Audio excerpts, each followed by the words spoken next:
Salve, galera! Sejam bem-vindos a mais um episódio aqui do nosso Adenão Podcast. Hoje estamos com ela, Kaliane Alves, ela que tem várias qualidades ali, vários talentos, como fotografia, jornalismo e marketing de conteúdo. Hoje falaremos alguns tópicos aqui com ela, né? Ela que foi por 3 anos na reportagem ali do Jornal A Semana, também ganhou o prêmio Adjore de jornalismo. E vamos agora bater um papo com ela. Antes de mais nada, deixa eu chamar os nossos patrocinadores. Temos aqui o Mate, da Hora do Mate ali, que sempre está apoiando a gente. Logo após, temos também uma pizza que o nosso amigo Bernardo ali da Choose manda para nós. E temos também a Savage, que sempre manda um chopp ali para nós. E então, muito prazer, Kali. Seja bem-vinda ao Adenão Podcast. Muito obrigada, né? Já agradeço. Fiquei bem feliz com o convite. Quando eu recebi a mensagem lá, já fiquei super animada. A gente sabe que a gente tá na era da comunicação e o podcast hoje, né, tá dominando o mundo, assim. Eu adoro. Você também é da área da comunicação, vamos dizer assim, né? Então, Kali, a primeira pergunta que nós queremos fazer é como você iniciou sua carreira? Da onde surgiu essa vontade de fazer parte do jornalismo, fotografia, né? E marketing também. Então, eu falo que eu já quase nasci falando já, eu acho, porque a comunicação, desde pequena, sempre tive envolvida, né, nessa área e eu sempre gostei muito de registrar as coisas. Então, desde criança, assim, a avó, a mãe tinha aquelas camerazinhas, né, e aí eu, né, pegava sempre nas reuniões de família, na rua, em qualquer lugar, eu tava tirando alguma foto. Então, acredito que a fotografia foi o que me impulsionou inicialmente para isso. E aí, né, fui crescendo, ganhei minha primeira câmera mais profissional do meu pai, e aí fazia mais fotos, né, na escola, festa junina, tudo que era eventozinho, eu tava lá tirando foto. E aí, como eu também fazia parte da Renovação Carismática Católica, ali o movimento ele é dividido por ministérios. E eu fui parar no Ministério de Comunicação. Então, lá na igreja também, né? Lá foram os meus primeiros, acredito que passos no sentido do aprender mesmo, assim, a comunicar. E aí, o que foi muito valioso, porque mexer no Photoshop, né, várias coisas dentro da igreja mesmo eu fui aprendendo, assim, em workshops e cursos, né? E aí, com o passar do tempo, fui tendo mais contato numa linha mais de produzir conteúdos, publicar, que a gente cuidava das redes sociais, e ele foi alinhando, né? Mas, como eu sempre gostei de várias coisas, foi sempre muito amplo, assim, quando eu era criança eu falava, vou fazer direito, outro dia eu queria ser bailarina, outro dia eu queria ser cantora, outro dia... Então, eu sempre gostei de muita coisa, né? E aí, quando foi chegando perto de decidir, ficou mais difícil. Mas na hora eu pensei, não, eu vou fazer engenharia civil. Tem tudo a ver comigo, né? Mas até o momento da inscrição do vestibular eu ia fazer engenharia civil. Só que ao redor eu sempre tive pessoas que gostaram de escrever, colunistas, tinha algumas pessoas que já eram dessa área da comunicação, design, mas eu olhava assim e brilhava, mas eu não via aquilo como uma profissão realmente, assim. Porque, né, não tinha o contato diário com alguém que fazia aquilo. Eu conhecia, mas não era, né, a minha rotina. E aí, na hora de me inscrever, assim, eu fiz inscrição para engenharia, e aí não fechou, foi algo assim na época, porque isso foi em 2013. E aí eu olhei lá, eu vi que tinha jornalismo, eu olhei, nossa, nem sabia que isso era uma profissão, assim, tipo, com o nome, assim, nunca parei para pensar exatamente.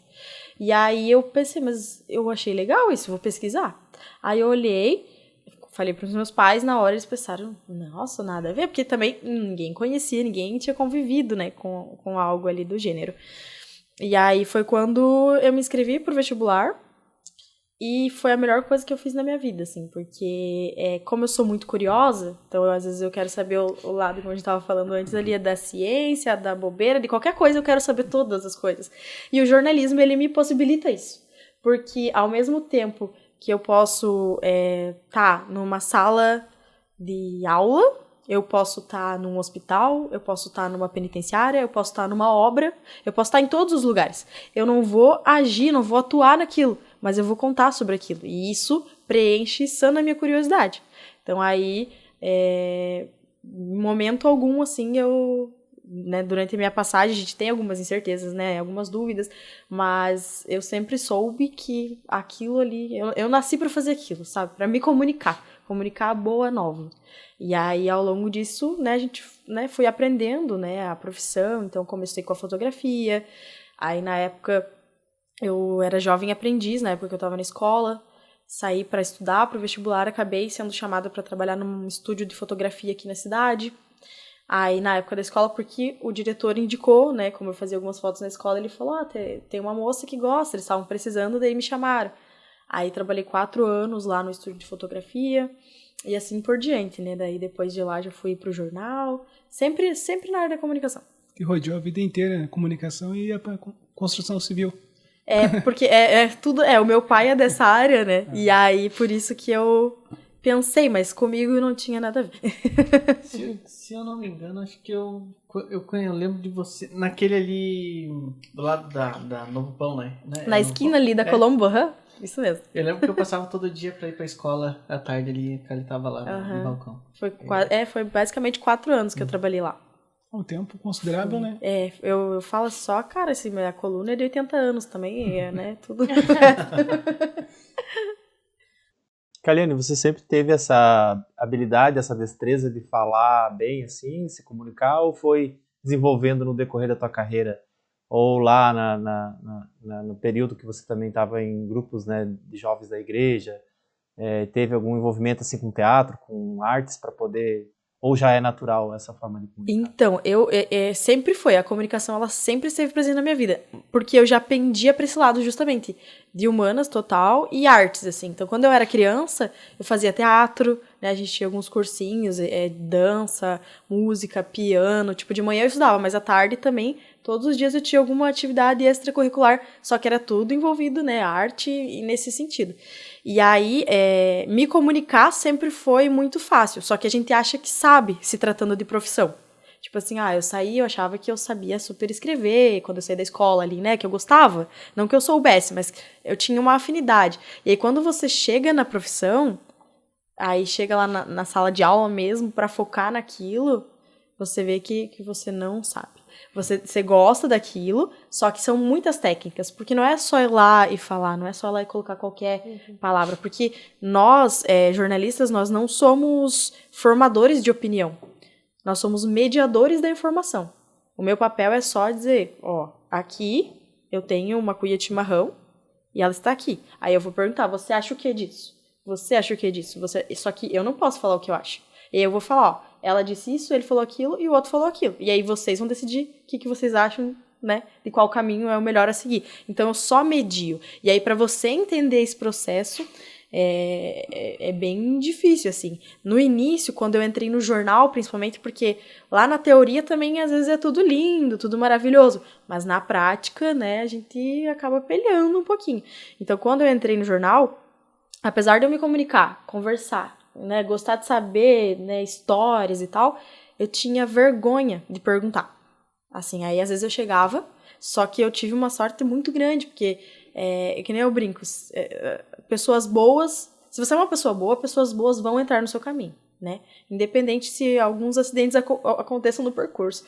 Então, na minha carreira, eu sempre tive, eu falo que é o divino, né, porque pessoas, os meus mentores profissionais, são pessoas incríveis, então, que foram me ajudando a construir cada muro, sabe? Então, eu sou muito grata a eles. Então, a minha primeira editora-chefe, o nome dela é Tatiana Ramos. A gente trabalha junto também na empresa atual que eu trabalho, então nós trabalhamos no jornal e agora continuamos juntas. Ela é uma profissional excelente, assim, então ela olhou pra mim e falou assim, Kali, um dia eu cheguei lá no jornal, né, fiz a entrevista, só que eu tinha vergonha porque eu achava às vezes que seria invasivo perguntar pra alguém alguma coisa da vida da pessoa, né? Só que é o meu papel. Eu, né, me formei pra isso, pra perguntar, pra saber o que tá acontecendo. E aí eu cheguei, eu nunca esqueço, eu cheguei pra ela, né, falei, tá aqui as informações, não, eu vou escrever a matéria, né, o conteúdo. E ela falou, tá, e essa informação que era a principal informação, cadê daqui?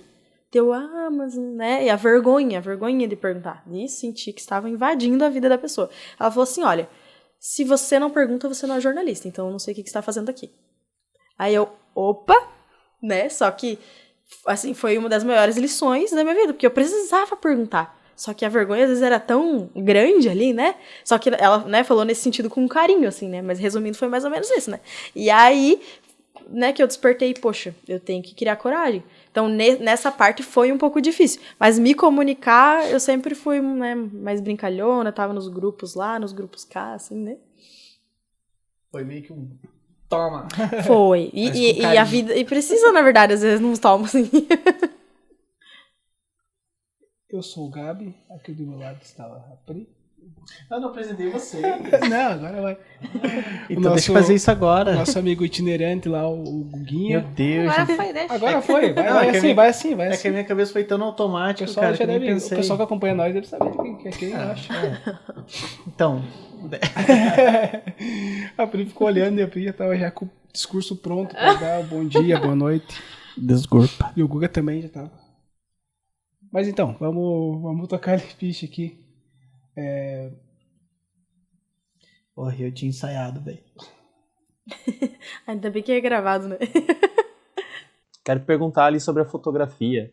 Você falou que no início foi mais um hobby seu, assim. Você fez alguns cursos e tal, né? Pra depois, enfim, fazer aquilo com mais profissionalismo, né?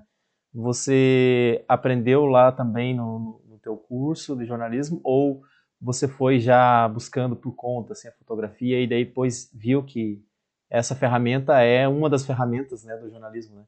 Saber registrar também, né, é uma boa ferramenta para quem atua dessa forma. A fotografia, né, então ela sempre esteve presente na minha vida, assim.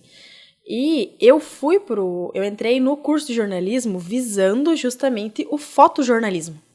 Então, eu tinha um semestre de fotojornalismo. Tinha todas as outras matérias, mas eu só pensava naquela, né, que era no 3º semestre. Só que aí, quando eu entrei no curso, aí eu fui, né, tendo experiência e conhecendo as outras e me apaixonando por todas elas. Então, o fotojornalismo, até o meu trabalho final que eu fiz foi, a gente tinha que fazer na parte de retrato, assim, né?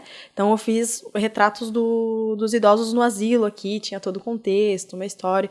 Então, a foto em si, o registro dela, ela vai permanecer por toda a eternidade. Então, eu gosto de, às vezes, olhar uma foto que eu fiz e pensar assim, eu consigo mostrar, né, pro Gabi como eu vejo o mundo, sabe? Ele está vendo com os meus olhos aqui. Então, era essa minha paixão, assim, né?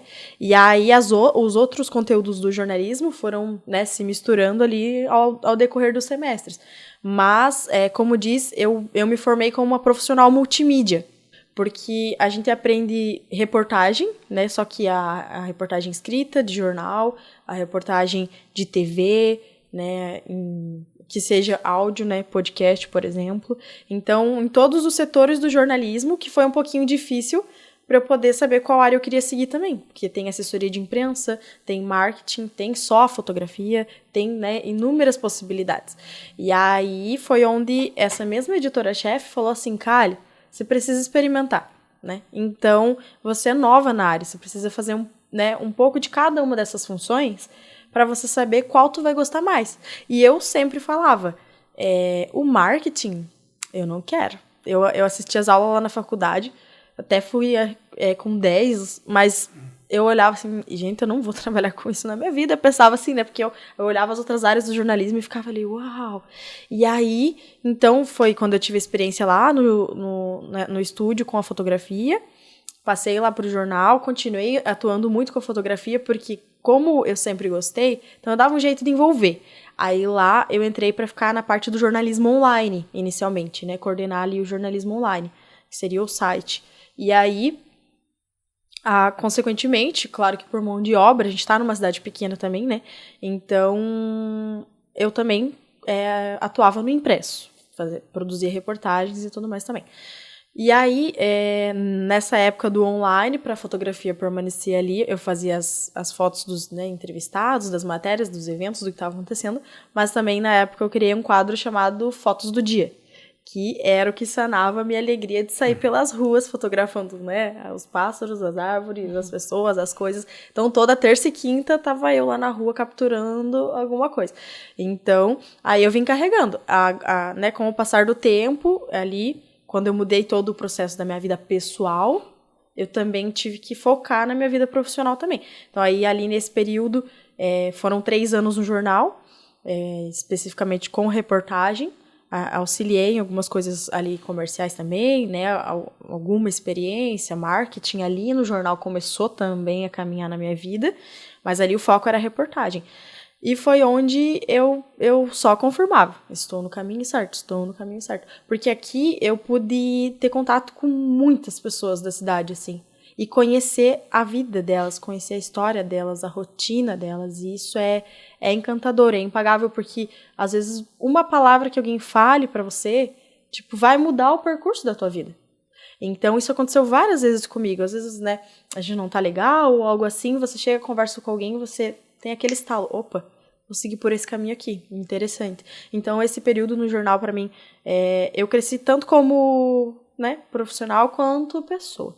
E aí, profissionalmente, as experiências, né, inúmeras, assim, de, que nem eu falo, às vezes tá entrevistando, situações de tá conversando com o entrevistado, vinha um enxame de vespas e você tem que sair correndo. Tem, né, várias e várias histórias, mas uma das mais apaixonantes situações, né, experiências que eu passei ali no jornal, foi a minha primeira reportagem especial, porque eu passava aqui na Avenida Lions, né? Essa da Savage aqui, né? Isso. Aí eu passava ali, sempre e tal, e eu olhava, porque tem aquelas cabaninhas às vezes, né? Que a gente olha, a gente não sabe se é índio, é um cigano, o que é que tá acontecendo ali. Sempre fui curiosa, né? Então, aí eu sempre passava e ficava observando, né? Mas isso na minha vida. E ali no jornal, eu descobri, né? Que quando é a lona preta são índios, quando é colorida são os ciganos. E aí ali eu, né, olhei e sabia que eram índios, né? Então eu passava e ficava pensando, mas como assim a vida deles ali, né? Como assim? E eu chegava na reunião de pauta, porque a gente tinha uma reunião de pauta toda segunda-feira de manhã, e tinha que levar ideias, porque esse prêmio, a Adjore, que o jornal participa, ele é estadual, e aí tem várias categorias. Então tem a reportagem que eles escolhem o tema, a reportagem especial que a gente escolhe o tema, a fotografia, a charge, tem muitas categorias. E aí a gente sempre andava pensando o que a gente vai escrever, porque para nós é aquela chama, tipo assim, de trabalhar o ano inteiro para chegar lá naquele período e ver que o teu trabalho foi reconhecido, assim, né? E aí se dedicar com profissionalismo mesmo. Então, por isso que eu, né, não estou mais hoje no jornal, faz 2 anos e meio que eu saí de lá, mas, assim, eu só tenho a agradecer por esse processo e também parabenizar, sabe, pela oportunidade também que eu recebi, mas parabenizar pelo compromisso, porque uma cidade sem jornal, como a gente tem em Lages, como exemplo, não tem mais Correio Lagiano lá, é uma cidade sem história, uma cidade sem documento, porque o jornal, ele é um documento. Então, Curitibanos é muito feliz em ter esse veículo de comunicação aqui registrando. E aí eu olhava, cheguei na reunião de pauta, e aí eu como eu tenho vários temas que eu anoto nos meus cadernos, porque tudo na minha vida eu escrevo também. A escrita, ela me salva. Então, se eu tô feliz, se eu tô triste, qualquer coisa eu passo pro papel. E aí eu escrevia lá aqueles temas e eu falei, mas eu preciso contar a história dessa gente que tá aqui, que eu não sei quem que eles são, mas eu quero saber. E aí eu chegava na reunião de pauta e falava, viu, a gente podia falar dos índios, né, na reportagem especial. Tá. Daí na outra semana eu de novo, viu? Mas os índios lá, né, Aí de novo, até que eu consegui meu espaço. E aí, cheguei, né, pelo incômodo. E aí, chegamos, né, fomos lá conversar e tal, ver quem eles eram e se eles topavam dar uma entrevista pra gente e tal. E eu e minha colega, né, a gente acabou acompanhando ali um período da vida deles, né, entendendo como que era a história, experimentando o alimento que eles estavam, eles tomam chimarrão e tal. E aí, porque eu olhei para aquilo e eu pensei, é muito diferente a vida deles. E a gente tem que pensar em coisas diferentes para você contar, porque não é só contar onde está na cidade.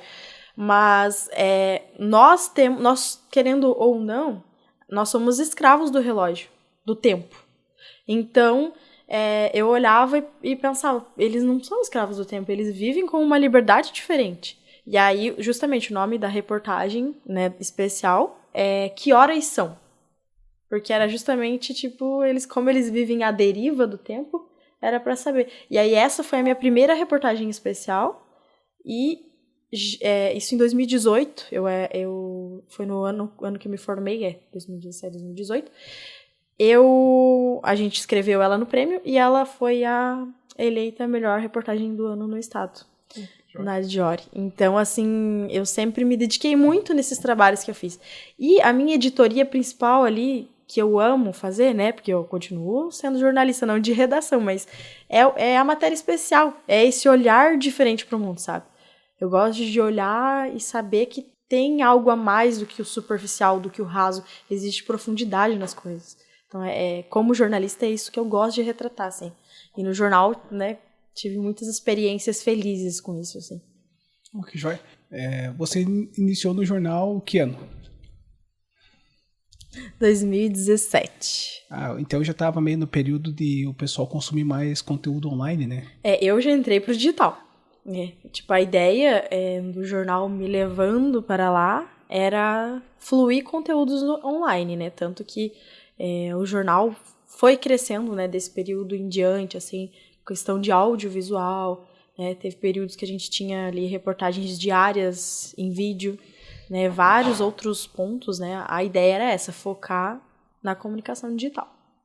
Né, porque, igual você falou, né, teve jornal que fechou e quem não se adaptou teve que fechar, né? E até as bancas de revista, né? Antigamente de jornal, né? Falava banca de jornal, né? Depois passou a ser banca de revista por questão da informação tá na internet. E o público aqui de Curitibano se sente assim que do tempo que estava ali consumia mais ainda o impresso, mais o online.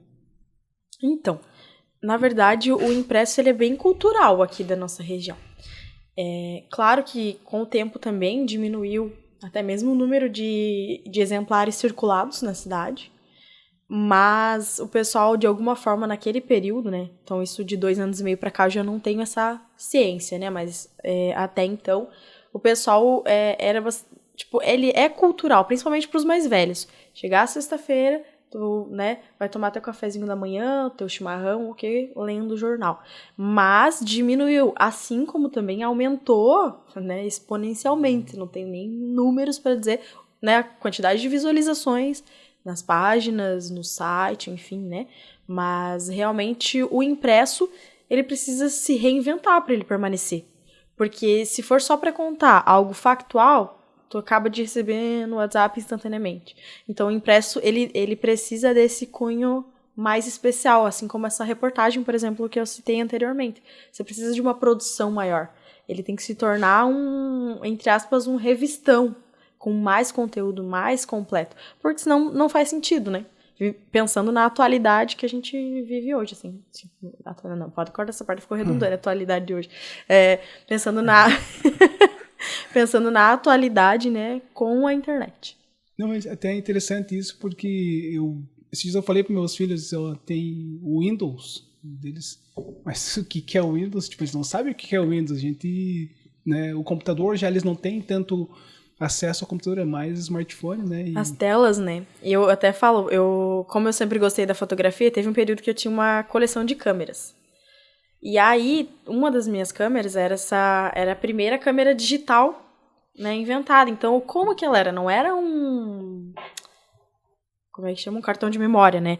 Era um disquete. Tu coloca o disquete na câmera, porque ela era quadrada, grandinha. Ela tem uma telinha, você visualiza a imagem, mas, tipo, cabe uma foto em um disquete. E aí, com essa minha nova fase na vida, muitas coisas eu fui, né, separando e pensando, não, eu tenho que fazer isso aqui girar, não pode ficar parado. Então, eu guardei as câmeras que eu mais gostava e fui distribuindo. E aí, a minha sobrinha, a minha primogênita, ela sempre também amou fotografia, comunicação, né? Nós somos muito parecidas. E aí, eu falei, tia, vai levar pra você essas câmeras aqui. Daí, tá com ela lá, né? E aí, ela pegou e daí, um certo dia, ela me mandou uma foto. Não é muito da minha época o disquete também, mas aí ela pegou e mandou a foto. Tia, o que é isso? O que faz com isso aqui? Que daí tinha mandado uma sacolinha de disquete com a câmera pra ela poder tirar foto e visualizar, né? Então é bem isso. A juventude aí é tela, né? Tela e coisas instantâneas. E o jornal vai ter que se reinventar pra continuar. tendo espaço. É igual você falou, né? Tipo, porque tem grupos de notícias, né? Então isso acaba prejudicando também, né? Em tese, assim, porque quem já tem um pouco mais de conhecimento no lado de informação mesmo, esses grupos, ao mesmo tempo que eles estão te trazendo uma informação, eles estão te desinformando. Porque não é nada certeiro aquilo ali, não é nada oficial. Então, muitos dos elementos que são falados ali são falsos, porque já chegou casos eu visualizar, por exemplo, assim, a gente recebia ali o boletim da Polícia Civil, o boletim da Polícia Militar, o boletim do Corpo de Bombeiros, que é o órgão oficial. E está escrito lá, fulano tacou um pedaço de madeira no ciclano. E lá no grupo de notícia tá lá, não, jogou um ferro. E não, foi um pedaço de madeira. Então, querendo ou não, esses grupos, tanto que eu não faço parte de nenhum desses grupos, por exemplo, no WhatsApp. Porque eu sei que vai chegar, e aí, eu sou curiosa, eu sei da ética, do profissionalismo, do jornalismo, eu vou ter que dar um jeito de buscar se aquela informação é certa. Então, ela mais confunde, porque aquela famosa fofoca popular mesmo. Só que agora não é um telefone sem fio ali, né? Só que não é mais de esquina em esquina. Agora todo mundo recebe em casa quentinha, mas que é uma fofoca. É igual teve o treinamento dos bombeiros ali na frente da prefeitura, que tiraram o cara, o defunto de dentro do Fusca e tal. Eu recebi no WhatsApp como se aquilo fosse real. Eu falei, cara, pai, tu tá acidente que deu na frente da prefeitura, como assim?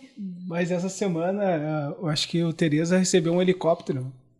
Os caras estavam com 1001 já notícia que era não sei o que lá, e, né, as curiosidades, tinha uma galera assim esperando o helicóptero. Essa daí eu não tava sabendo. Que daí você viu que o helicóptero chegou no Tereza ali? Eu vi que tinha um helicóptero passando aqui em cima de casa. Sim, ele foi ali pra mostrar, né? Foi a Polícia Militar de Lages, ela trouxe o helicóptero pra mostrar, porque faz parte da Feira da Ciência que vai ter agora no município. Então eles trouxeram, né, o helicóptero, porque tem tudo a ver e tal. E daí a galera já ficaram ali tirando foto e aumentando, tipo, fazendo teoria disso. O que aconteceu? Como é que pode, né? E pra nós, assim, profissionais da área, é muito irritante isso, assim. Muito irritante mesmo, porque você sabe o quanto você estudou e que não é só ir ali jogar as informações.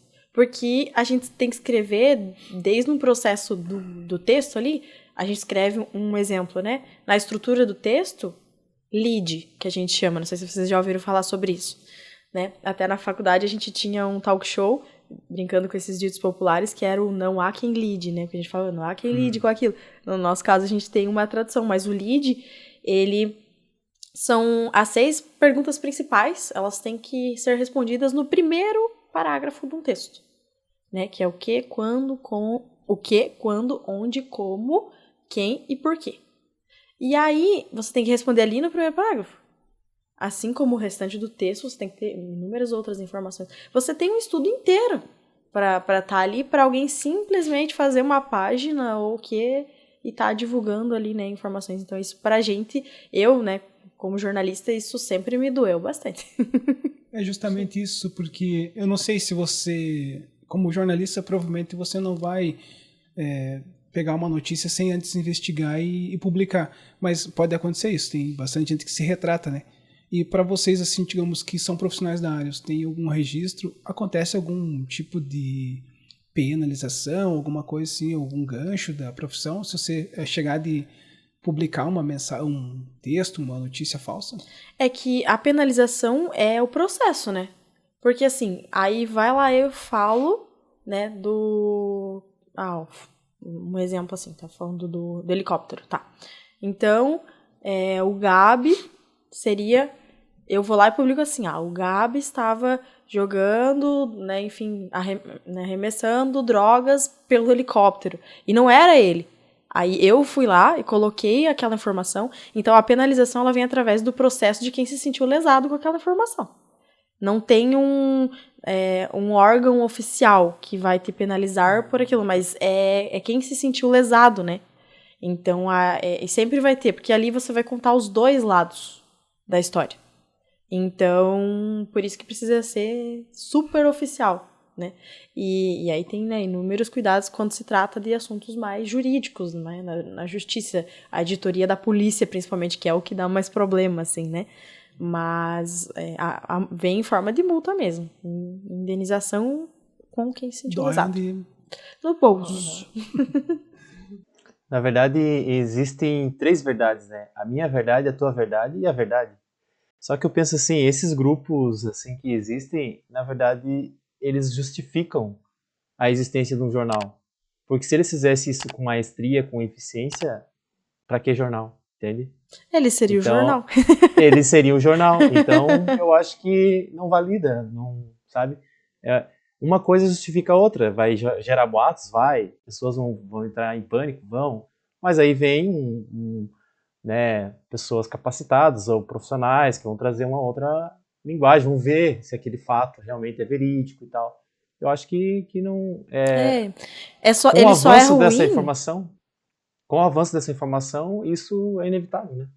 Inevitável, ele só é ruim quando acaba atrapalhando, né? Assim, no sentido de gerar a informação incorreta e, às vezes, de fato, ele vai chegar e vai afetar a vida de alguém negativamente.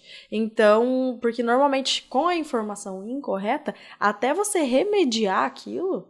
O jornalista ele vai trazer, ele vai mostrar o que aconteceu de fato, mas até contornar a situação é muito complicado por conta dessa era digital que espalha. E aí o Gabi abriu a mensagem dele, só que ele não vai abrir novamente às vezes. Então ele não vai atualizar e não vai saber que aquilo lá se tratava de outra coisa, de outro evento, de outra informação. Então, porque como é muito rápido, quem viu uma vez não vai procurar novamente para ver aquela notícia. Só vai passando. E aí vai virando um acúmulo, né, de fatos que às vezes não são reais. Seria a parte ruim seria nesse sentido, mas eu entendo esse teu contraponto e sim, sempre é necessário, né, para haver justamente uma discussão, uma reflexão das coisas, né. Eu penso assim, ó, é que né, tu comentou que lá na ética do jornalismo é você comunicar de forma neutra, né, um ponto de vista. Mas a gente sabe que, se a gente quiser falar um pouco mais de polêmica, a gente sabe que as mídias elas têm um posicionamento bem direcionado, né. E essa questão também de usar a internet para comunicar dessa forma bem, digamos assim, bem amadora, como as pessoas fazem, também tem o seu ponto positivo. Por exemplo, a gente está aqui na América do Sul, né, onde a Venezuela está acontecendo horrores, né, que aconteceram lá, que foram comunicados o que estava acontecendo de fato lá por pessoas que estavam gravando e mandando para fora do país deles, né. Então, informações que talvez ninguém saberia, entende? Então, tipo, tudo tem o seu equilíbrio, né? Eu acho que... E aí o problema muito, assim, é o poder, né? Porque quem tá com o poder, quem tá com a máquina na mão, tem várias situações que influenciam, assim. Então, na carreira do jornalismo, ultimamente, se tratando de redação, enfim, de reportagem, tem sido tempos muito difíceis para os profissionais.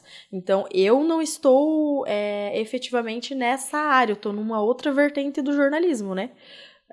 Porque justamente eu sempre fui uma pessoa muito justiceira, assim, desde criança. Então, para mim, fica um pouco complicado, sabe?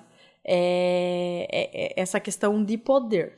Eu nunca, na minha profissão, assim, precisei mudar qualquer texto meu, qualquer palavra, qualquer coisa, sabe? Durante esse meu período no jornal, por exemplo. Porque, de fato, eu, com a minha ética, se tratando da minha vida pessoal, jamais me colocaria numa situação assim. Mas eu entendo essa questão do poder, principalmente assim, que tu, né, quando tu fala que a mídia tem um posicionamento, alguns veículos, algumas histórias, alguns moveres financeiros, a gente sabe que existe. Só que a gente também não pode generalizar o jornalista, porque às vezes ele está num veículo de comunicação, mas o jornalista, ele não está expondo a sua opinião exatamente, né? Então, é muito relativo. Esse assunto rende bastante, né? Porque eu acho que o brasileiro em si, acho que até é cultural, né? Porque eles gostam mais da fofoca, né? Eles tipo, você vê essas, tipo, principalmente Facebook, agora o WhatsApp, esses grupos aí, cara. O que você quiser tem ali. Se você quer acreditar ou não, Mas se você vê, igual você falou, a primeira vez que você vê, você já não vai ver se é mentira ou verdade. Você já fala, ô Pri, olha lá o que aconteceu lá, tal coisa. Eu já já subo correndo aqui de igual Priscila. Você viu o que aconteceu lá no bairro e tal? Não faço isso. Mas depois disso... Priscila. Eita. Então, agora... O André... Agora eu vou esperar as mensagens agora ali eu fiquei também. fofoqueiro do podcast, agora ficou bom pra mim. Mas enfim... Eu brinco que eu sou a fofoqueira profissional. Jornalista. Mas assim... eu acho que até os cliques, as acessos, as informações, mesmo que não sejam falsas, triplicam, né? Porque a gente pega vários perfis. Não vamos longe, né? O Curitibanos Mil Grau. Eles replicam muita coisa que o pessoal coloca lá. Às vezes eles têm que retratar, né? Até eles se retratam, até um ponto positivo. Mas até eles se retratarem, aquela notícia rodou. Curitibanos e não que o jornal não erre, né? Isso também pode acontecer, né? Mas, de fato, dá uma confusão danada, né? Todo esse processo, assim. É a história das 3 verdades, né? E o que o que é mais complicado, e pra mim também foi um tanto quanto chocante na minha vida, também sair um pouco dessa questão de redação, né? Porque a reportagem especial, ela condiz com a minha essência. Porque eu adoro a história, ela é apaixonante, você contar, você viver aquilo, nananã. Tipo, que nem nós passamos ali 3 meses na UTI no Natal, acompanhando os bebezinhos, você sabia o que era cada barulho que estava acontecendo ali, cada história, cada família. É tudo muito interessante. Só que também tem o outro lado. Então, assim, e é o que mais acontece nesses grupos de notícia. O que eles falam? A notícia é ruim, né? É a polícia, né? A editoria é a polícia, é o acidente, é o assassinato, enfim. E aí é muito complicado porque eu sempre tive esse embate pessoal com essa editoria. De que era muito sofrido. Você tá tocando na ferida de alguém. E aí, por isso que você precisa ter cautela. Porque assim, quando você perde um ente querido, às vezes a pessoa vai saber daquilo ali através de um jornal, num meio de comunicação. E aí, imagina, chega no teu WhatsApp, né? Aquela bomba que muda a tua vida. E você tem ali todo mundo vendo de forma nua e crua aquilo. Por isso que é muito delicado. E a minha ótica mudou principalmente. Eu sempre tive muito cuidado. Eu tive uma mentora muito especial nesse processo do jornalismo também, que é a minha amiga Franciele Gasparini, né? Hoje ela não está mais entre nós, mas ela é uma das minhas melhores amigas também e foi muito importante nesse meu processo. Ela sempre me ensinou muito nessa editoria que a gente precisava ter esse cuidado, essa cautela. E para mim foi muito chocante. Então, assim, a minha vida pessoal e a minha vida profissional, quando elas se bateram de frente, e chegou o dia em que eu tive que contar que a minha amiga morreu em um acidente de trânsito. Em que ela não estaria mais aqui e foi ela que me ensinou a falar sobre aquilo. Então, a partir desse momento, eu comecei também a ver o que de fato fazia sentido dentro do jornalismo na minha vida. Mas a editoria polícia eu tinha certeza que não. Tanto que era uma das páginas que eu não lia no jornal. Uma coisa que eu não abria era a editoria de polícia. Então, aí a gente vai pesando. Por isso que esses grupos, essas coisas, sim, tem, né, todos os lados de conversa e troca social, mas elas prejudicam muito, assim, porque só falam da parte negativa da vida.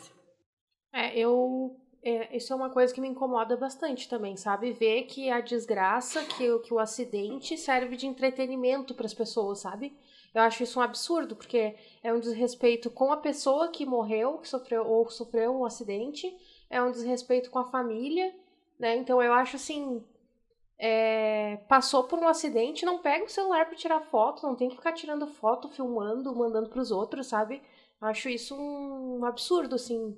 E daí a gente também vê um monte de pessoa, tipo, olha aqui. Eu falei, não quero ver isso. Até sabe? porque é crime mesmo, né? É crime. Isso é crime. Você filmar alguém em uma situação, algo do gênero, assim, isso é crime, realmente. Você pode pagar para aquilo. Só que também não é tão cobrado, né? Aí que é a questão.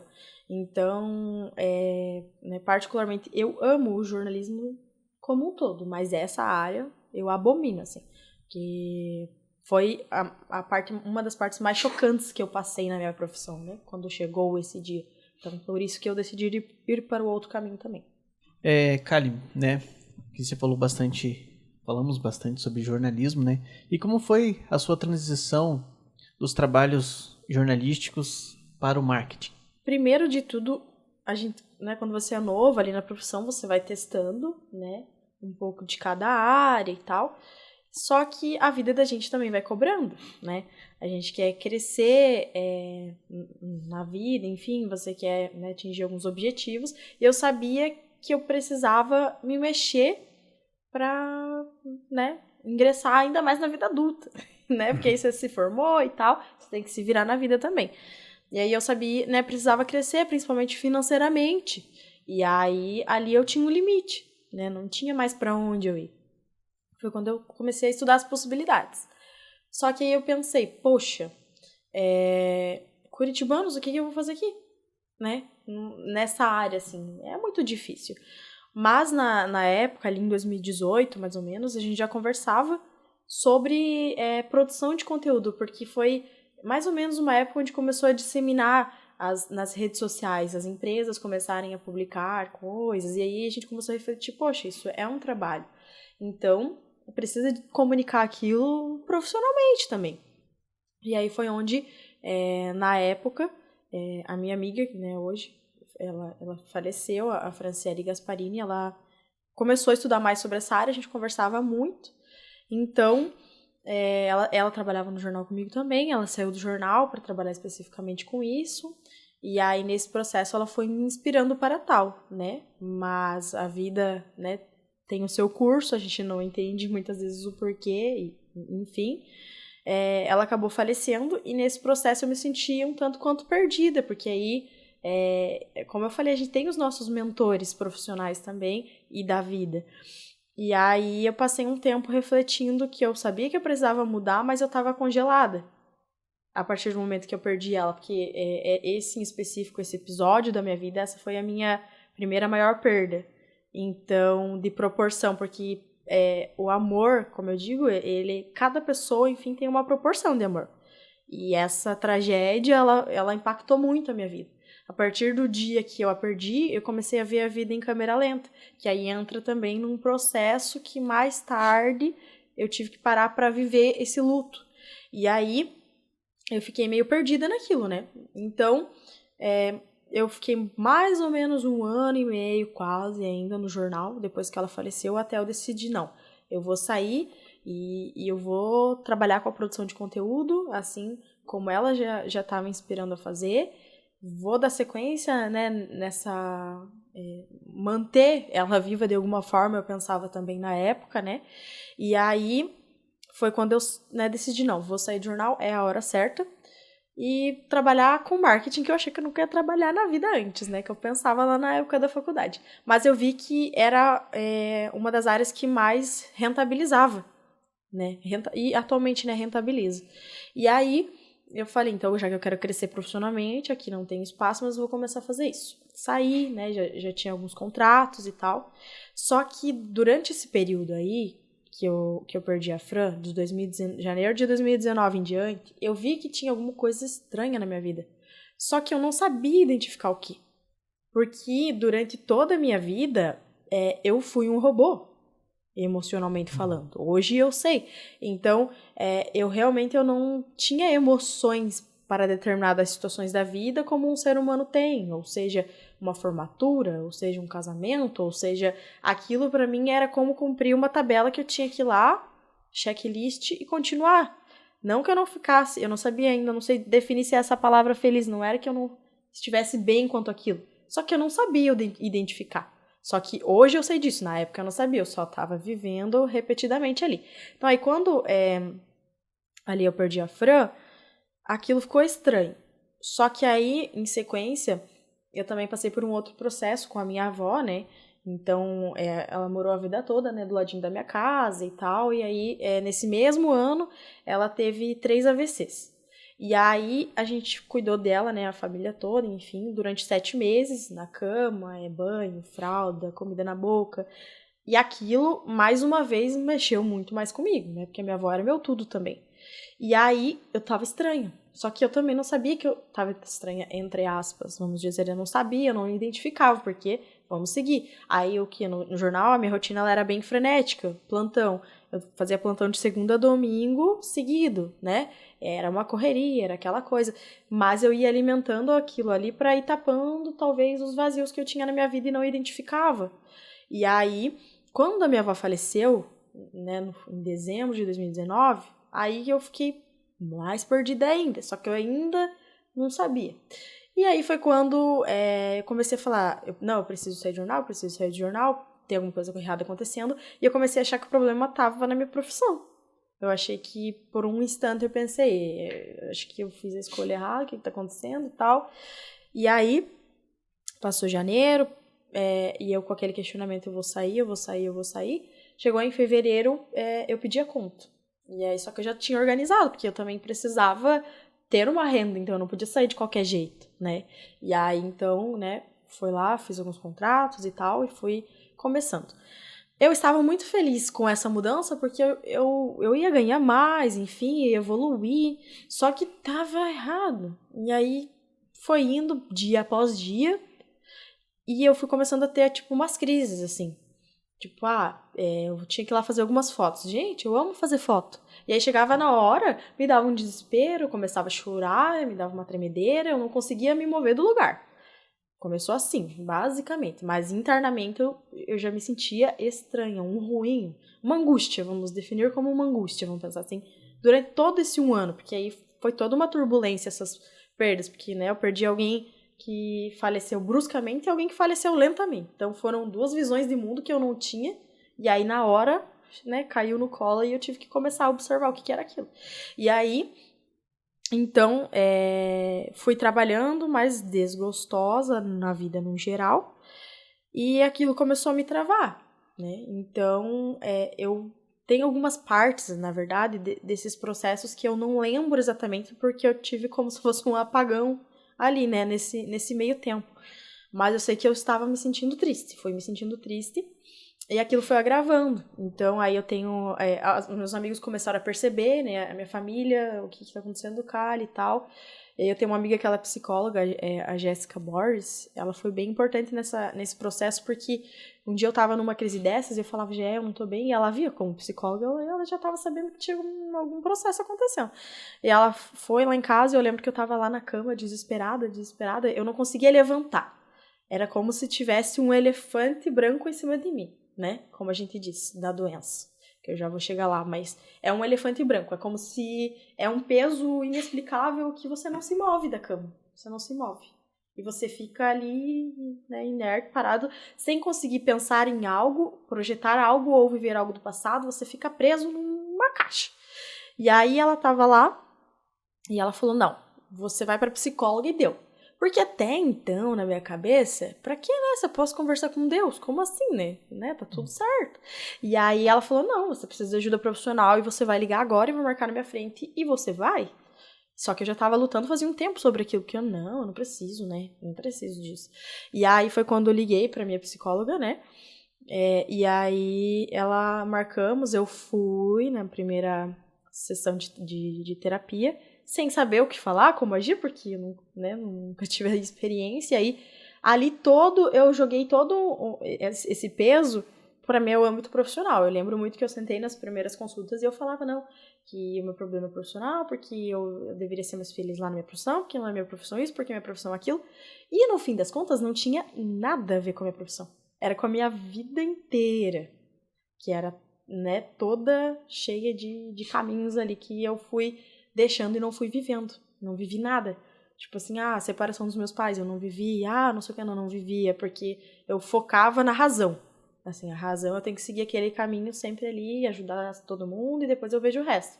E aí, então, ela falou, a gente foi trabalhando ali, só que foi agravando o caso. E aí, foi quando, pertinho ali, não deu semanas de diferença, como as crises eram muito intensas, dessas de não abrir o olho, não levantar, eu fui na psiquiatra daí, relutando também, porque, não, pra quê? Não faz sentido, e se ela me der remédio? Eu não vou tomar remédio. Essa luta que a gente tem ali, de enfrentar esse preconceito mesmo, né, nessa área da saúde mental. E aí foi quando eu fui pra psiquiatra e ela falou assim, Kali, aqui tudo indica, você tá com o início de um quadro de depressão. Eu fiquei assim, nossa, mas depressão é isso? Porque a gente ouve, né? Todo mundo fala, você tá com ansiedade, você tá com depressão, mas você não sabe o que é, pode ser uma frescura, entre aspas, né? Como todo mundo fala, mas não eu? Como assim eu? Eu não sabia identificar, entender, né? Encarar, na verdade, aquilo de frente, assim, inicialmente.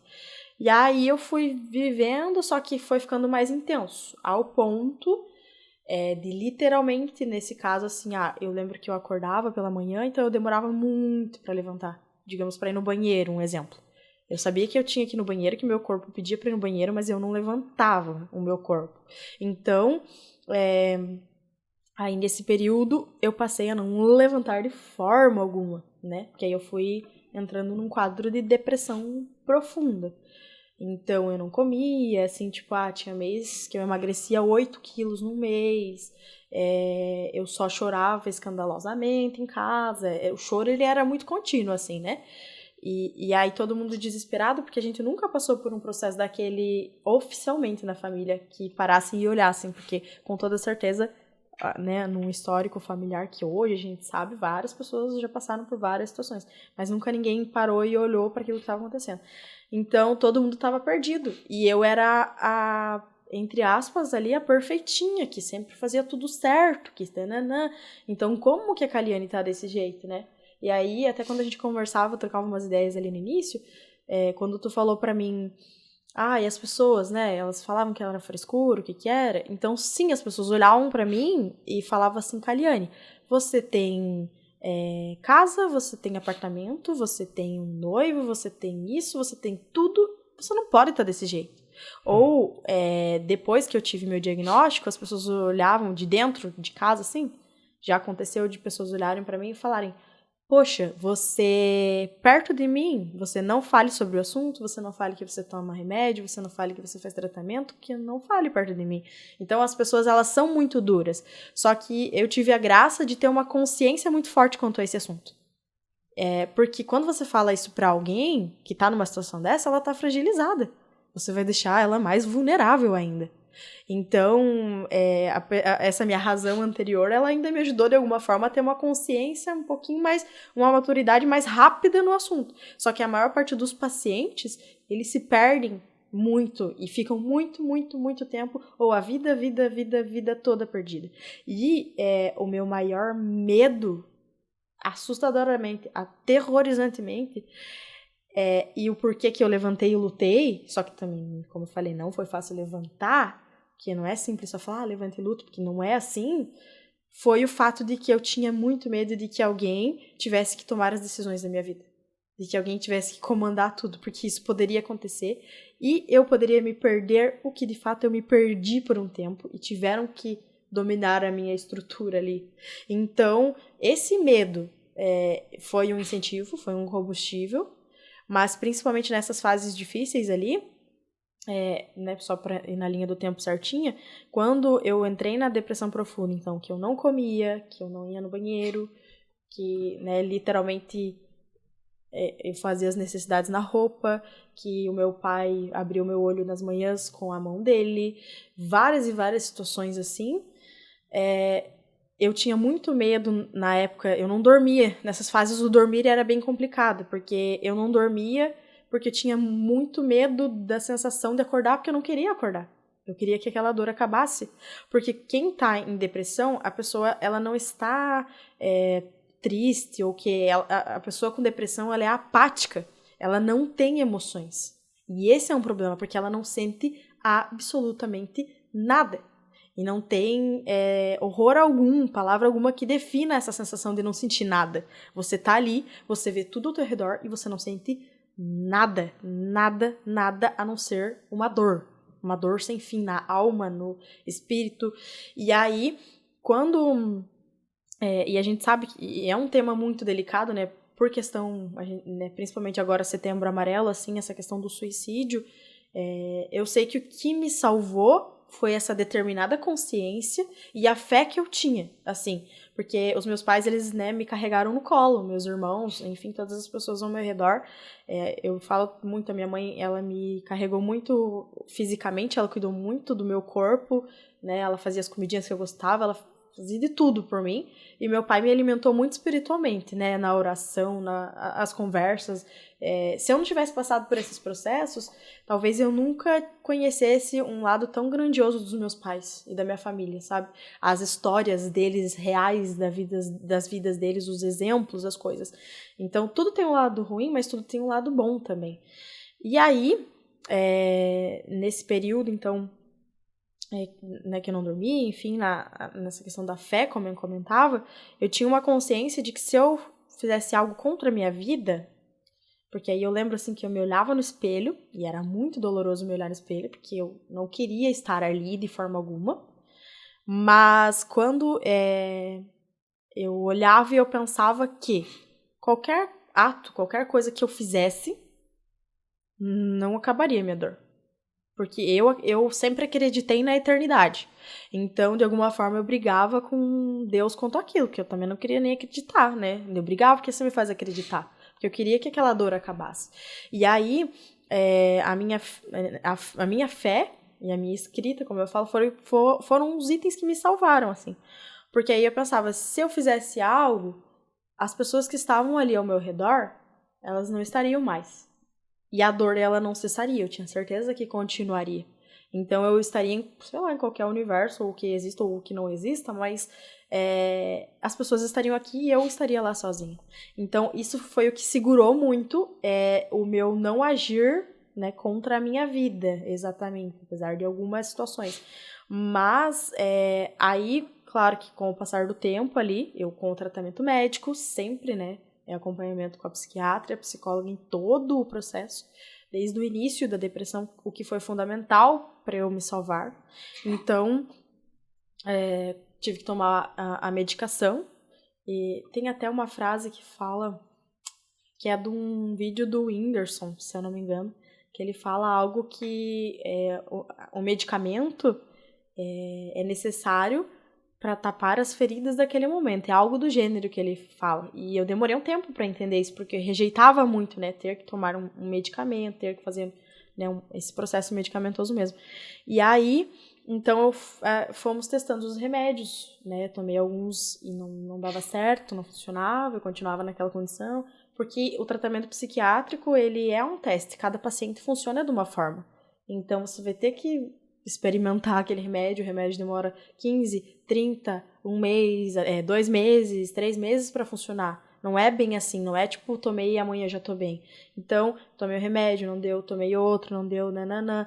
Só que é muito doloroso todo esse processo ali até funcionar. Só que o que aconteceu no meu caso? Chegou um tempo que até um dos medicamentos, ele fez com que uma chave virasse. E aí, como era muito doloroso aquela vida ali de dormir e acordar e não querer dormir, eu lembro que numa sexta-feira, que eu tenho anotado no calendário lá em casa, literalmente, eu sentei na cama, assim, e eu estava ali. Tipo, eu estava ali. E eu estava assim, como assim? Tá tudo normal, tipo assim, é literalmente como se eu pegasse na minha mão e falasse, gente, eu estou aqui de novo. Eu sentei na minha cama e vi que tava ali. E tudo bem. Todo mundo olhou e pensou, a Kaliane está melhorando? Que incrível, gente, tá funcionando o tratamento. Nananã, todo mundo animado. E aí, só que eu tinha muito medo. Tipo, ao mesmo tempo que eu estava ali, eu tinha muito medo de voltar a sentir tudo aquilo que eu tava passando ali. Tipo, o medo batia na minha porta constantemente, a cada respirada, eu pensava, meu Deus, não posso mais viver aquilo, não posso mais viver aquilo.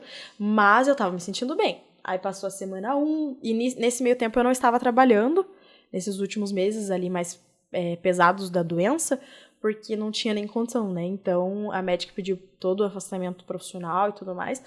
Então, tive que parar e viver aquilo ali. Só que foi difícil eu parar porque o meu histórico, eu trabalho desde os 14 anos. Então, agora, já faz 10 anos, né, que eu trabalho ali naquele período um pouco menos, mas como que eu ia parar? Porque eu sempre me virei na minha vida, né, fui independente, desde que trabalho, compro as minhas coisas, me viro, e como é que eu ia parar, né? Então, foi uma luta, mas um dia uma amiga chegou e falou pra mim assim, Kali, você tem só uma chance agora. Você vai parar agora, eu vou te dar essa chance. Eu tô te dando, ninguém tá te dando, ela falou pra mim assim. Você tem uma chance.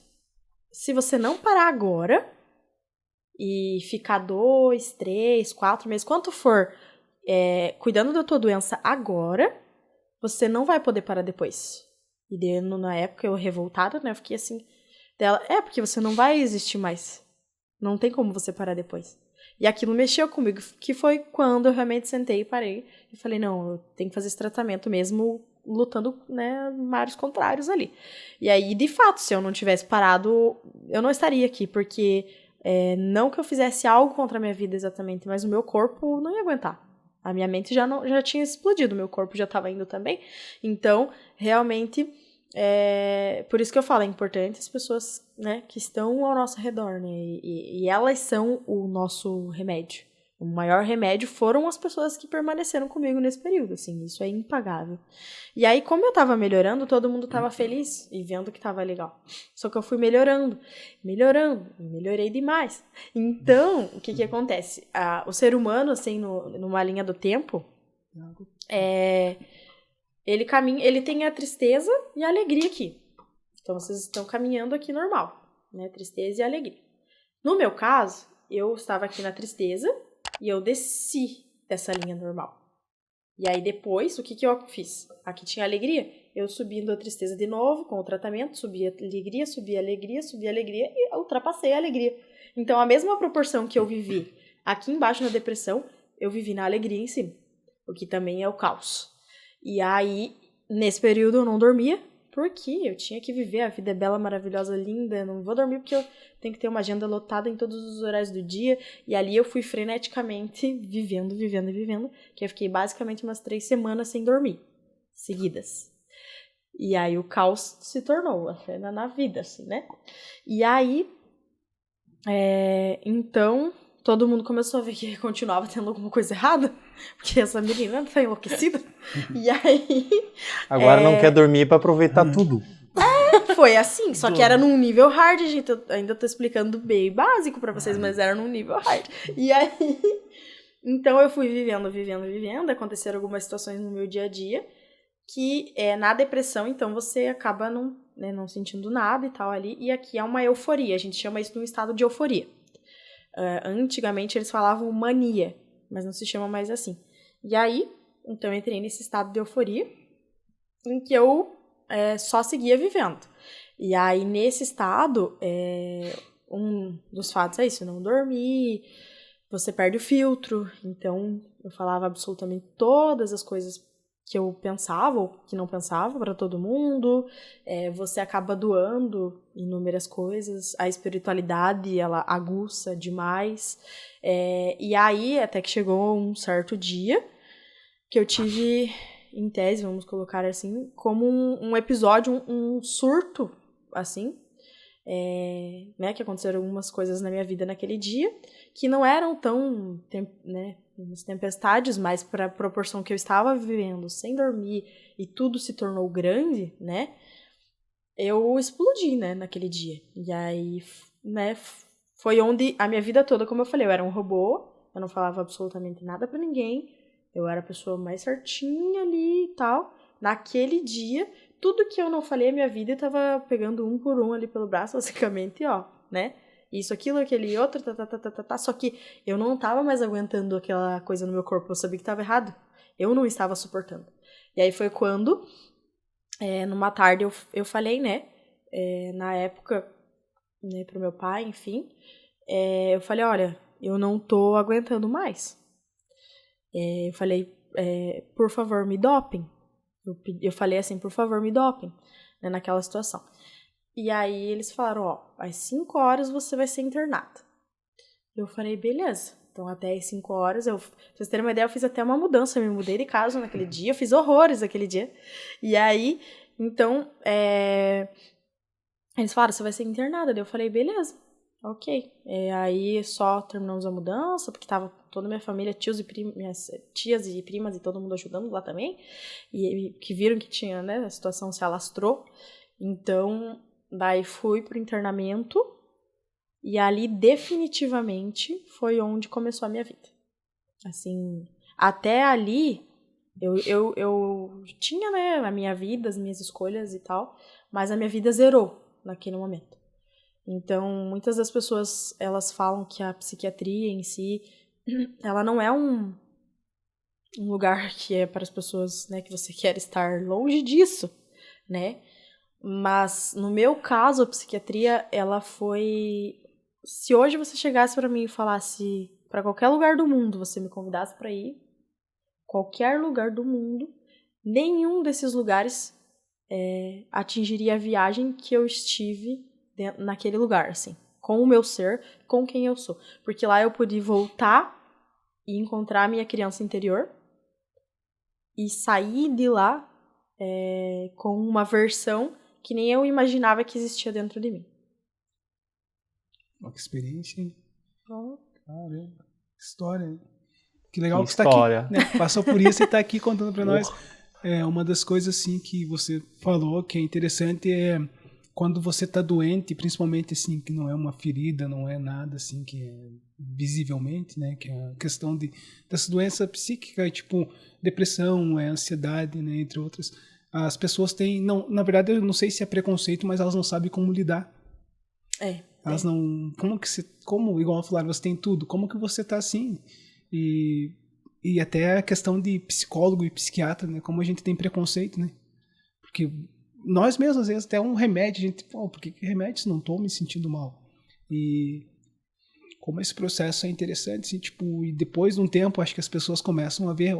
Realmente, né? O fundo do poço, às vezes, não precisa ser um braço quebrado, uma coisa exposta para parecer que a pessoa tá bem machucada, né? Exatamente. É uma doença invisível, né? Não tem como, né, mensurar, enfim.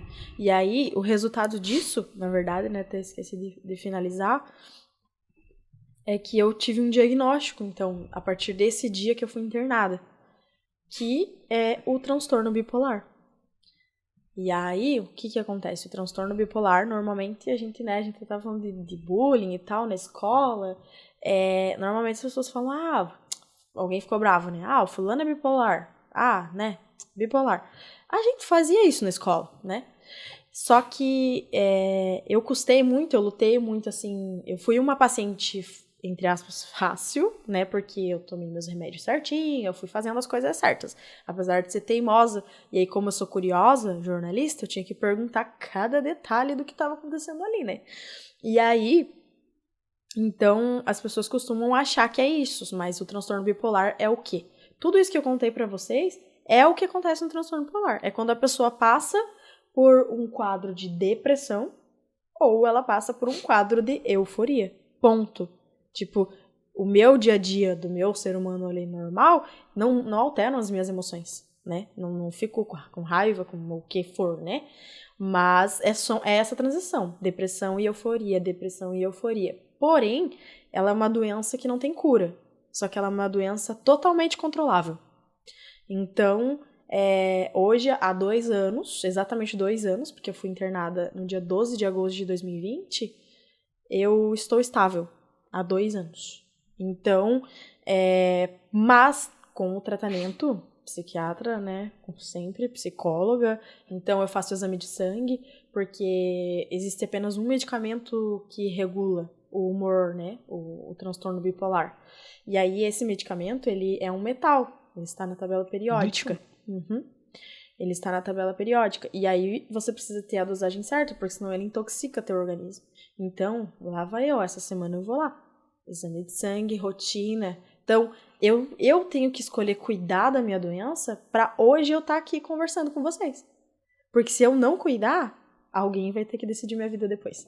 Então, aí, o pessoal tem esses preconceitos, mas é por falta de, realmente, informação, né? Conhecimento, assim. Foi por isso que também a gente trouxe a campanha do Eu Me Importo. Só um comentário. Eu assisti uma série, Homeland, assistiu? Não. A mulher é bipolar, a protagonista. E todos, assim, tipo, praticamente o que você falou, assim, ela vive durante a série inteira. Ela é uma militar, que ela tem que tomar o remédio controlado. E daí, quando ela tem algum caso, assim, muito, ela não toma pra ela entrar numa euforia, pra ela conseguir desvendar. Então, nossa, falando ali, eu assisti faz pouco tempo. Assista, é muito boa a série. E justamente a mente de quem tem um transtorno bipolar é muito diferente. Porque na época, quando eu tava nesse estado de euforia, a minha cabeça não parava. Um exemplo, eu fui fazer uma massagem. Foi exatamente no dia que eu fui internada também. Fez tudo nesse dia. Eu fiz tudo. Fez mudança, fez massagem. Foi tudo, mas foi absolutamente tudo. Foi nesse período que eu dei uma descansada, entre aspas, mas a minha mente estava, né, funcionando super. O que eu deitei naquela maca e na minha cabeça eu tinha, assim, mas instantaneamente. Não precisei de 10 minutos porque eu fui fazer uma massagem, né, Mas na minha cabeça eu já tinha 3 formas e planos de um negócio para que a massagista ganhasse mais dinheiro. Então, a cabeça de quem tem um transtorno tanto que os maiores gênios do mundo, a maioria tinham algum tipo de transtorno, né? Porém, só que isso não é saudável, né? Também. Então, precisa de um equilíbrio. Porque senão o teu corpo, sua mente explode, você não vai entender. E aí, é como se você usasse um êxtase natural. É um êxtase natural, como a minha psiquiatra fala. Tipo, né? Nunca usei, mas ela fala que é a mesma sensação. Ela falava assim, Kali, da depressão, você nunca vai sentir falta. Mas da euforia, porque realmente você vive assim, ó, é como se você estivesse flutuando. Você não anda, você flutua, assim, sabe? É um absurdo. Então deixa eu entender. Então você saiu desse processo lá da depressão e agora você controla a euforia para você não ter...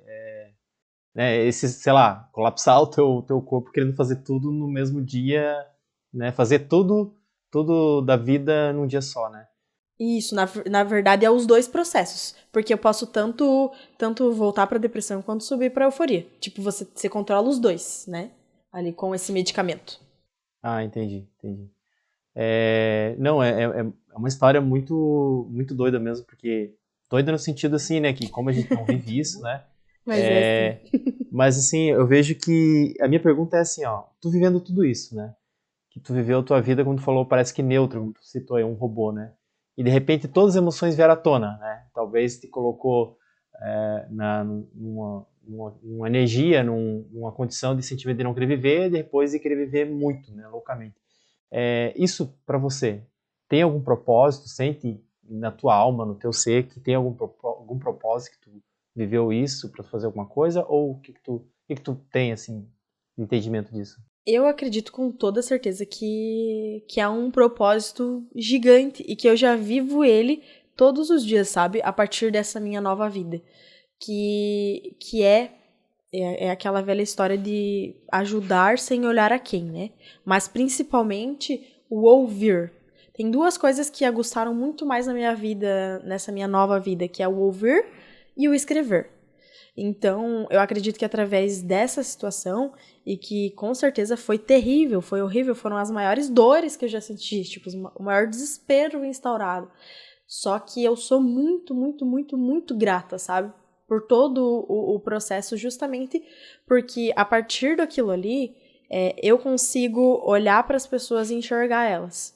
E não que eu não fizesse isso antes, mas agora eu sei como elas se sentem, sabe? E eu me coloco à disposição. Porque esse se tornou o objetivo da minha vida e é o que eu cumpro. Estar disponível. Então, hoje, o meu trabalho, claro, né, eu tenho uma grande responsabilidade, enfim, eu tenho a minha rotina de trabalho, os meus horários, mas o fato de estar disponível é o que me move. Então, digamos assim, o Guga ligou pra mim e falou, Kali, eu preciso conversar urgente, tá acontecendo isso. Eu consigo parar e ajudar. Eu consigo parar e fazer. Então, esse se tornou o propósito da minha vida, estar disponível. E aí, a partir daí, não foi... O primeiro ano, principalmente, não foi fácil. Porque pra hoje eu conseguir estar disponível, eu precisava me entender, né? Então, nesse primeiro ano, eu tive algumas batalhas, claro, assim, de ter que encarar que é um transtorno, que é uma doença, E aí, você saber que todos os dias de manhã, quando você acorda, todas as noites, antes de dormir, você toma um remédio que te lembra que você tem um transtorno, que você tem... Eu bati muito essa tecla, assim, ó, durante 1 ano, basicamente. Até que hoje se tornou algo natural. Hoje eu não lembro, não é uma coisa que eu lembro todos os dias, mas durante 1 ano eu lembrei. Aí que eu fui entendendo a liberdade, só que essa liberdade, ela só veio com um processo de consciência em terapia. Porque a abordagem que eu sou mais fã é a de Jung, né? Então, a minha psicóloga é junguiana, que trata o inconsciente. Então, a partir disso, eu comecei a aprender a lidar com o meu bonitinho, que fazia coisas que eu fazia sem pensar, né? Assim. Então, aí, hoje, qualquer situação que acontece na minha vida, às vezes eu posso até, entre aspas, ali, né, agir sem pensar, só que eu consigo rapidamente parar e colocar a caixinha no lugar. Então, eu, tipo, já pego, já guardo, opa, vamos voltar pra lá. Então, eu tenho um estado de consciência que eu virei a chave muito rápido para situações assim. Então, tanto que hoje eu já até recebi alta da terapia. Então, eu volto ciclicamente, porque é importante, eu gosto de trocar ideia e tal, mas se for ver, fazem 2 anos, no caso. É pouco, relativamente falando, tempo, porque faz 2 anos que eu tenho emoções.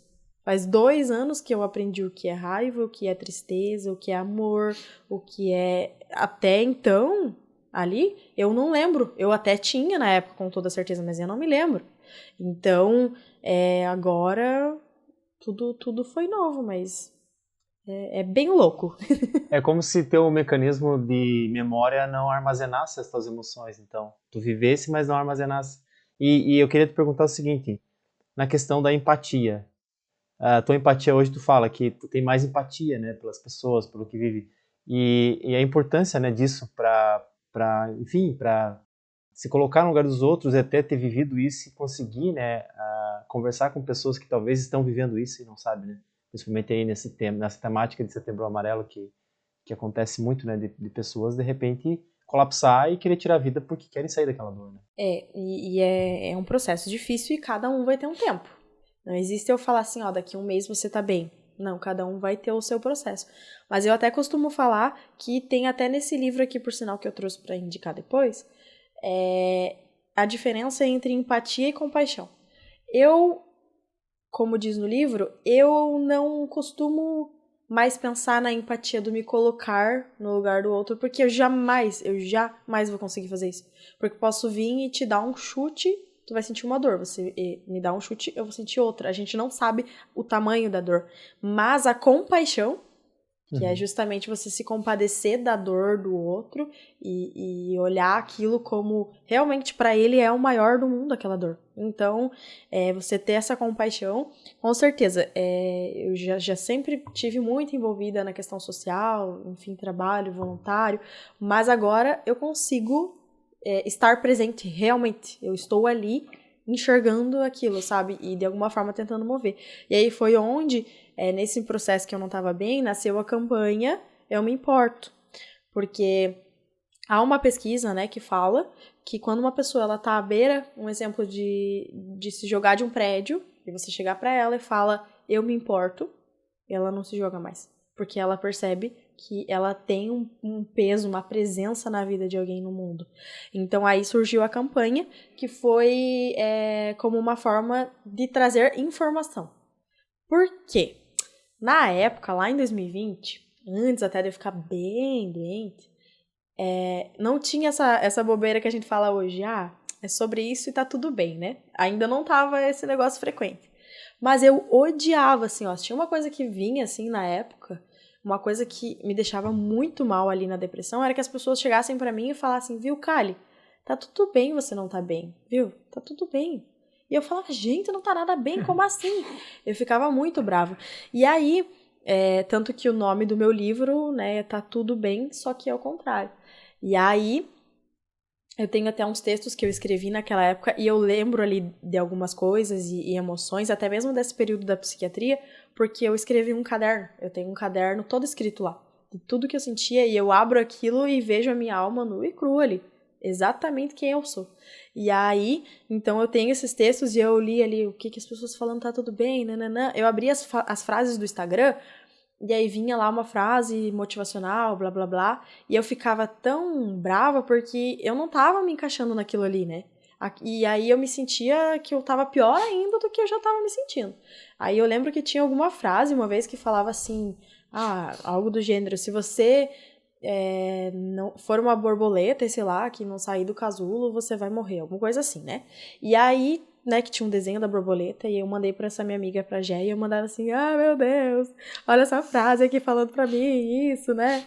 E aí, ela falou, Kali, para, não é o teu processo, não tá falando de você, né? E aí foi por isso que surgiu o Eu Me Importo na internet, porque a ideia é que o Eu Me Importo trouxesse informações de saúde mental, porque quando eu estava ruim, o Instagram, ele escuta a gente, né? A internet. Então, só vinha frase, só vinha coisa assim.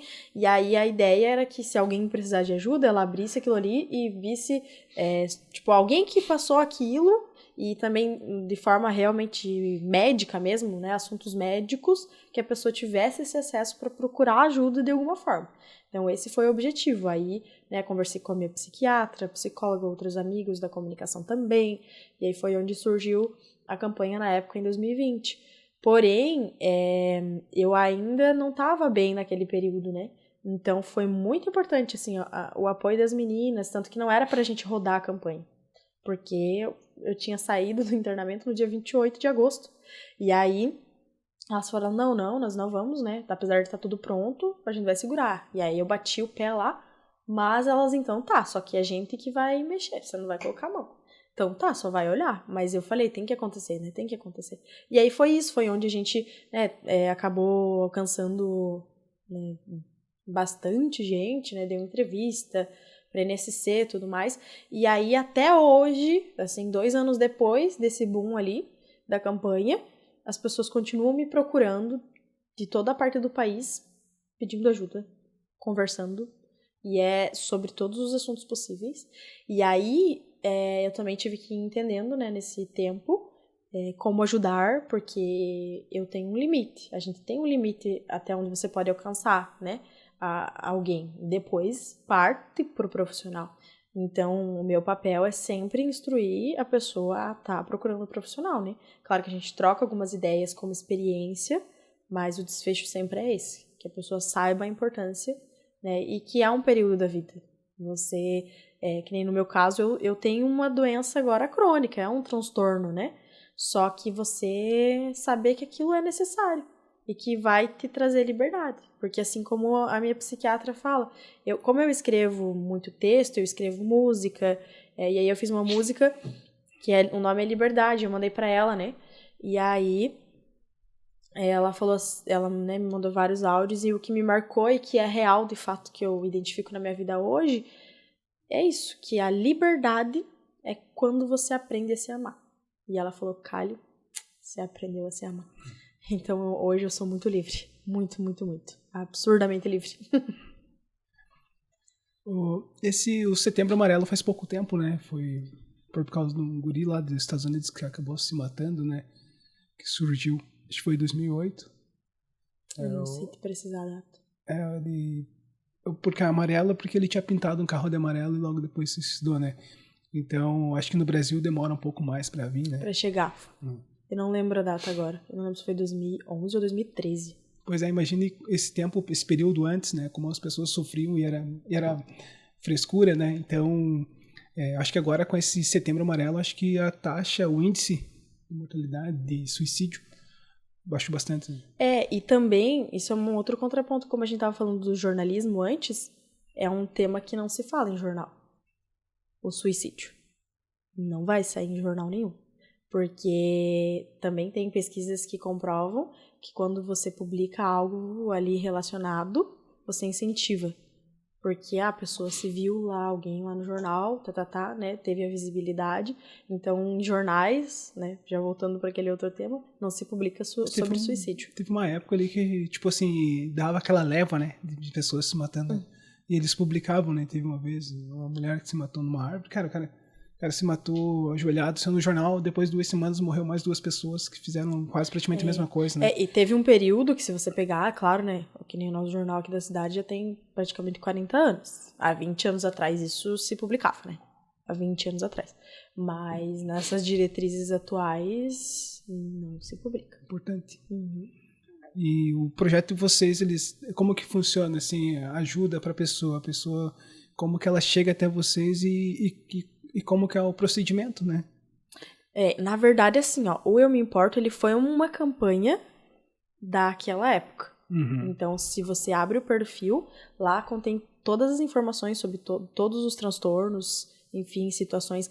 A questão do mostrar caminhos. A ideia era essa. Colocar as informações lá. Aí, nesse meio tempo, eu não consegui dar sequência nele, publicando, né, trazendo mais coisas. Porque ele foi uma campanha fechada. Que isso a gente chama na comunicação quando a gente constrói É como se fosse pegar e fazer uma revista só sobre o tema, sabe? Bati aqui. É como se fosse pegar e fazer uma revista sobre o tema. Então, ela foi um episódio de uma série. E aí, hoje eu penso em voltar com ela trazendo mais informações. Tanto que esses dias atrás até já postei um texto, até falei nos stories lá do Eu Me Importo que eu vou trazer mais algumas informações, já separei alguns conteúdos. Mas ela foi construída com o início e fim, para aquele tempo ali, sabe? Mas ainda assim, né, ela continua com todas as informações e acesso lá, né, e o pessoal procurando também. Eu vi o perfil lá, tá ativo e tem bastante informação, né? Bastante. Sim. Para quem. O problema, acho que o maior problema disso é a pessoa saber que precisa, né? Acho que até você notar que você tá doente, né? Porque as pessoas ao redor dificilmente vão notar tão facilmente. Acho que geralmente quando se nota, a pessoa tá em estágio bem avançado. Exatamente. E aí você aceitar, né? Na verdade. Porque a gente acha que nunca precisa. Então, até quem tá ao redor pode até tá observando, mas é uma luta convencer quem tá ali no meio também.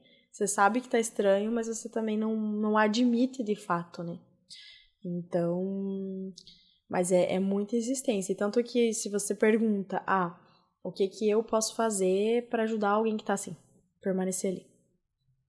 Então, mesmo que a pessoa não queira falar nada, se ela não quer comer, você vai insistir, você vai levar comida pra ela, mas você vai estar ali, sabe? Porque sim, esses são os melhores remédios, as pessoas que permanecem com você. Então, você sabe que ela não quer sair, mas você vai dizer, vamos dar uma caminhada hoje? Vamos, né, tomar um suco? Não sei o quê. Você estar presente é bem importante. Tanto que, no meu caso, uma fuga na época era caminhar. Era como se eu tivesse, assim, fugindo do problema, assim. Claro que teve as fases, como eu falei, que eu não levantava da cama ali mesmo, que eu não saía de casa. Mas até chegar ali, tipo, às vezes eu saía de casa e andava loucamente, assim, tipo, a 12 quilômetros, assim. E aí eu não queria parar porque eu tava fugindo daquela dor, daquela sensação. Então, tem várias formas, né, de você, né, tentar diminuir aquela pressão que tá ali, né. Mas as pessoas estarem presentes é fundamental. Nem tenho o que falar mais. Falou tudo, eu acho. Eu acho que esse assunto... que história, hein? Que história de superação. Que sirva para muita gente que passa por isso silenciosamente, que não fala com ninguém por vergonha, por medo de ser julgado. Porque a gente comentou antes, né? Desde os meus 7 anos eu tenho ansiedade, então muitas vezes eu não me exponho para as pessoas, frescura e tal, né? A Priscila já lidou muitas vezes comigo ansioso e às vezes quando dá umas crises meio fortes é difícil controlar e você acaba meio se escondendo porque às vezes até parece uma aberração, né? Tipo, como que você, que é um cara que tá trabalhando, tem tudo praticamente e tá vivendo isso, só que o consciente a gente não controla, né? E também, assim, essa construção do pós, o que eu gosto de falar para as pessoas, assim, quando elas vêm conversar comigo, é que, cara, isso vai passar. Tipo, se a gente pudesse mostrar um filme pra ela, assim, né?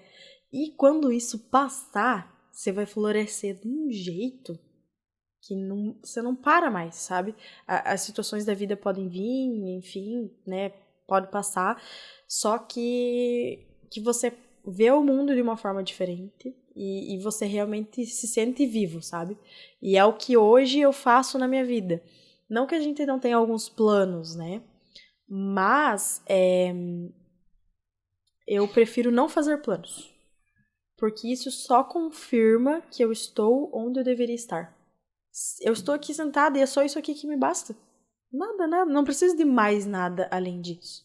E aí, como meu pai falava, filha, você tá no fundo do poço. Agora escale. Agora escale. E eu ficava com aquilo, agora escale. E aí também é um contraponto, porque na minha vida, meus pais me ensinaram muito a ser, né? O ter, penso eu, é uma consequência do que eu sou. Então, sendo, né, eu, enfim, vivo, né, e conquisto as minhas coisas, mas não há nada mais relevante na vida do que estar presente. Então, de fato, a gente tem a mania, às vezes, porque eu preciso comprar tal coisa, eu preciso da casa daquele jeito, eu preciso do carro daquele outro jeito. E, na verdade, quando você chega num estado assim, se alguém te oferecer R$1 milhão, não vai resolver. A dor, ela vai estar ali. E aí, eu, uma pessoa que, eu não nasci em berço de ouro. Sempre fui batalhando, fui trabalhando para, né, conquistar as minhas coisas. Eu cheguei num ponto que eu tive que deixar toda essa trajetória que para mim, o meu profissional, eu sempre carregava Caliane Alves jornalista, ponto. Né? Sempre tinha que carregar isso. E hoje eu vejo que jornalismo, eu ser jornalista, é apenas uma mínima parcela da minha vida. E que amanhã eu posso fazer o que eu quiser, eu posso varrer a rua, eu posso fazer qualquer coisa, sabe? E que o que importa é a vida que eu vou ter quanto aquilo, como eu estarei me sentindo, porque agora eu sinto as coisas, né? E aí, então, eu abandonei, né, tudo ali, o que estava acontecendo nessa minha até então trajetória, que eu achava ideal, eu abandonei toda a minha vida, dos 2 anos anteriormente. Absolutamente todos os sentidos. E fiquei com nada. Eu tinha, óbvio que o meu tudo eram as pessoas, né, minha família e tal, mas no sentido de contexto de vida ali, não tinha mais trabalho, porque eu ia ter que achar um trabalho, eu tenho que sobreviver. Eu abandonei tudo, né?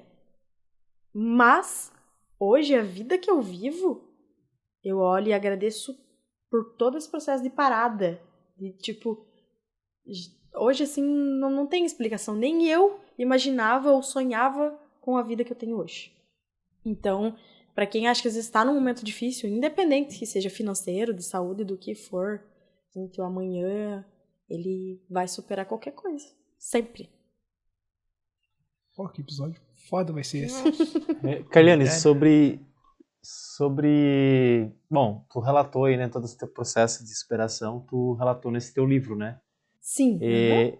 E para ter acesso a ele, como funciona assim, e em que contexto ele pode ajudar, você poderia dar uma fala pra gente, sim, nesse contexto da importância de ter conseguido sintetizar essa obra, né, vivendo todo esse teu processo? Então, o livro, ele ainda não foi publicado, porque eu vou fazer ele na versão impressa. O que eu publiquei foi um e-book, que é um fragmento, ele retrata mais a parte do meu período de depressão. E aí, o que era a minha ideia? Na verdade, aqueles textos até que tem no e-book mesmo, são textos que eu escrevi na hora do que estava acontecendo. Então, você consegue identificar exatamente as emoções e as sensações. Tem muita coisa que agora, porque aí o livro, e foi muito importante eu esperar também essa questão da publicação, que eu pretendo que seja em breve, que naquela época eu vou poder contar ali, já tenho, né, a transição do que aconteceu, como foi digerir toda essa informação e o pós da minha vida. Então, eu vou poder colocar todas as etapas completas no livro. Então, o e-book ele está disponível no meu site, que é calianealves.com. Caliane com K e Y. E aí você vai lá na barra portfólio, vai estar o e-book disponível lá. Só baixar. A ideia do e-book porque eu sempre gostei de livros que tivessem frases e ilustrações. Então a ideia é ter, né, tem alguns desenhos que foi a Luana Bach, que é uma artista aqui de Curitibanos também, uma amiga minha, que ela fez os desenhos, a capa, tudo. Então, cada capítulo, né, eu separei com um desenho e uma frase, né, para retratar o que estava acontecendo, que vai ser falado ali. E aí, o principal elemento de toda essa minha história, tanto lá na campanha Eu Me Importo, quanto no livro, quanto na minha tatuagem que eu fiz, é o girassol. Então, esse é o meu maior símbolo, porque o girassol, ele, quando não tem luz, um girassol, ele vira um de frente pro outro, porque aí eles ficam emanando luz um pro outro. E a ideia é justamente essa. Eu não tinha luz naquele período, e várias pessoas emanaram luz para mim. Então, esse é o significado do símbolo do girassol em todos esses meios também. Que legal, não sabia disso. Legal. Kali, após essa história, né, bem comovente, vamos dizer assim, é um assunto bem marcante, assim, até para outras pessoas, eu vou dizer que, assim, eu tô surpreso, porque, né, eu ia na casa da Kali, eu tocava com o irmão dela, o Orcílio, e às vezes a gente convive com a pessoa e nem sabe o que tá rolando, né, cara? Pra mim, sim, eu não tenho nem palavra. Tô mudo. Mas eu gostaria também, né, depois de tudo isso, saber como que você voltou, né, da situação para trabalhar com marketing ali, com registros de marcas. Isso aí. Então, quando toda essa turbulência passou, eu estava perdida totalmente, né, porque aí era tudo novo na vida. Então, eu ficava, será que eu continuo na comunicação? Porque, né, eu sei que eu sei fazer, mas será que eu gosto? Então, foi tudo muito duvidoso. E aí, eu pensei, vou ir testando. Então, fiz algumas experiências com assessoria de imprensa ali, nesse período. Só que eu não sabia o que eu queria. E a minha psiquiatra me ajudou muito, por isso que também é importante o acompanhamento psiquiátrico. Porque ela pegou uma folha comigo e falou, vamos desenhar sua carreira profissional aqui. Então, olha só, né? Não só na vida pessoal, mas ela, né, auxiliou profissionalmente. Então, ela pegou um papel que eu tenho guardado na minha pastinha lá, que às vezes eu dou uma olhadinha, e desenhou uns gráficos, e ali a gente foi, Kali, o que o teu trabalho vai te proporcionar? De vida, de lazer, o que é escalonável, dentro da tua área. Por quê? Eu gostava de tirar foto, gravar vídeo, fazer arte, fazer texto, fazer tudo. E aí eu pensei, eu gosto de escrever. Então, vamos, né, fiquei estudando ali o caso, vou escrever. E aí comecei a pesquisar comecei a fazer uns cursos a mais de marketing de conteúdo, que tem na Rock Content, algumas, né, plataformas bem conhecidas do marketing no país, e aí comecei a estudar. Aí eu vi que aquilo era uma coisa dessa era ali, porque era bem na fase da pandemia, era vaga, ainda tem vaga saltando pra tudo que é lado, né? E eu, vou fazer isso. Eu acho que eu vou tentar escrever. Aí olhei, só que também não sabia por onde começar. Aí uma amiga me instruiu, né, a olhar nos sites que tem tipo a gente chama de freela fixo na profissão, que você pega, digamos assim, eu peguei uma agência e agora eu escrevo os textos para os clientes deles, eles me passam e eu escrevo, e aquilo fica fixo, não é carteira assinada, é pessoa jurídica. E aí eu comecei a olhar aquilo e tal, porque cada palavra ali na época estava cada palavra de um texto em torno de 10 centavos. Então, normalmente os textos eram de 1.000 palavras. E aí, tipo, eu pensei, eu vou poder ganhar um dinheirinho bom. Porque a minha cabeça, como ela é diferente, eu escrevo muito rápido, as coisas são muito aceleradas. E aí, foi onde eu vi que tinha uma vaga num desses sites, que era para redatora, que é na empresa Consolide. Só que eu ainda estava muito perdida naquela época e também não entendi o tamanho da proporção que viria para minha vida a partir do momento que eu vi aquela vaga. Que aí a Consolide, já em 2020, ela tem 5 anos de existência. E ela se tornou a maior empresa de registro de marcas do país. Hoje tem muito mais de 20 mil clientes. E aí, eu entrei para a empresa, né, fui contratada em dezembro ali de 2020, né, passei no processo seletivo, tinha provas, eram umas 6 etapas, prova de português, integridade, comportamento. Fiquei com medo, né, porque daí agora eu tinha um transtorno, então tudo batia na minha porta, né. O comportamento, como é que vai ser? E aí, o pessoal me acolheu de uma forma tão linda, assim, porque é uma startup. Então, é uma empresa de tecnologia e inovação, ela já é diferente. Lá na empresa, fisicamente, ela é como o Google, né? Ali toda colorida, mesa de sinuca, videogame, galera pulando nos puffs e batendo nas paredes, pulando, correndo. E aí, eles me acolheram de uma forma tão bonita, até mesmo nesse sentido de saúde mental, assim, e me deram essa oportunidade. Daí eu entrei como redatora, né?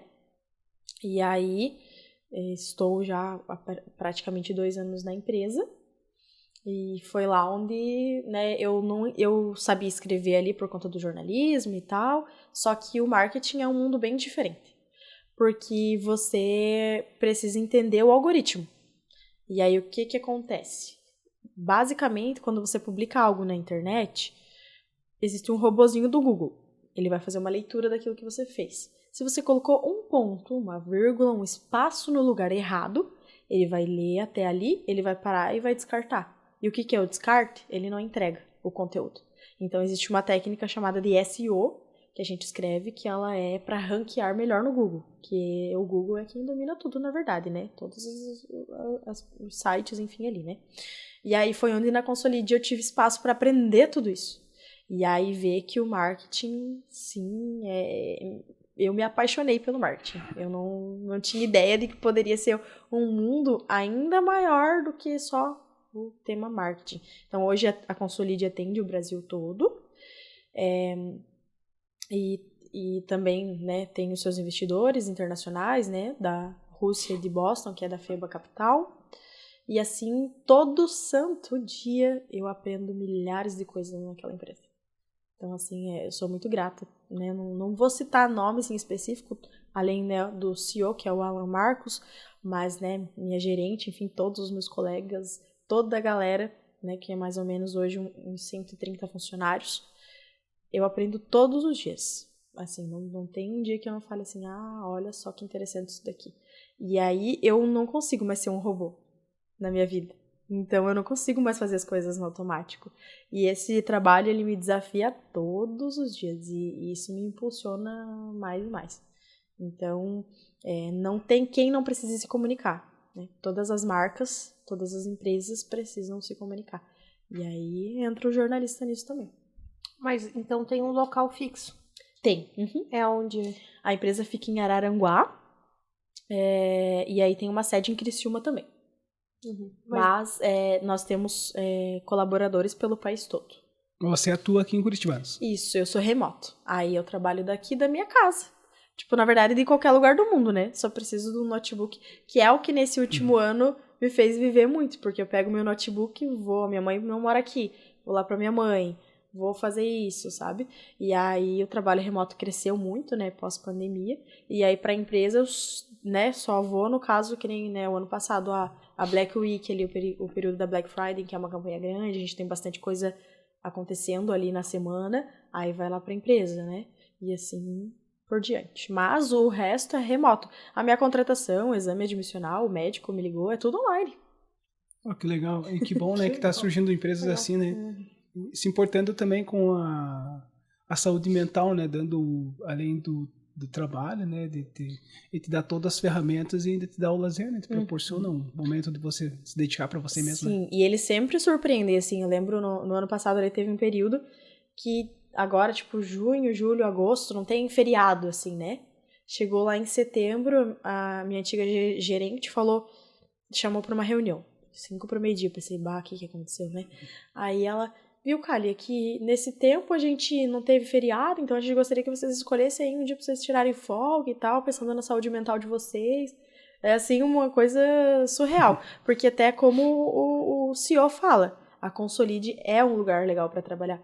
Ele já fez, né, a Consolide foi atrás desse sonho, porque ele não tinha gostado de trabalhar em um outro lugar. Não que não tivesse gostado, mas ele sentia falta de um lugar legal para trabalhar.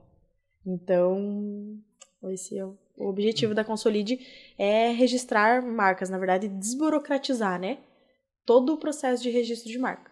Porque nós, né, hoje temos um aplicativo que em menos de 5 minutos, você, né, em 5 minutos, na verdade, você vai lá, abre, coloca suas informações e pede o seu entra, né, no processo do pedido de registro de marca.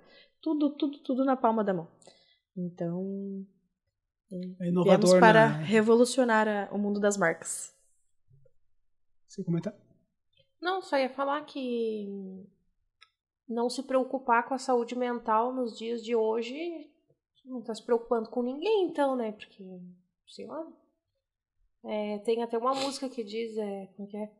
Século XXI já tá normalizado, saúde mental é coisa do passado. Tipo, coisa sem sabe, tipo. todo mundo tá meio bugado. É que é muita informação, né? Aí que tá. Tipo, todo mundo tá recebendo um boom de coisas, e não só informação, né, ali jornalística, no caso, mas informação da vida, de, né, coisas acontecendo, tudo muito acelerado, e isso bagunça a mente das pessoas mesmo. O Guga queria comentar, Guga?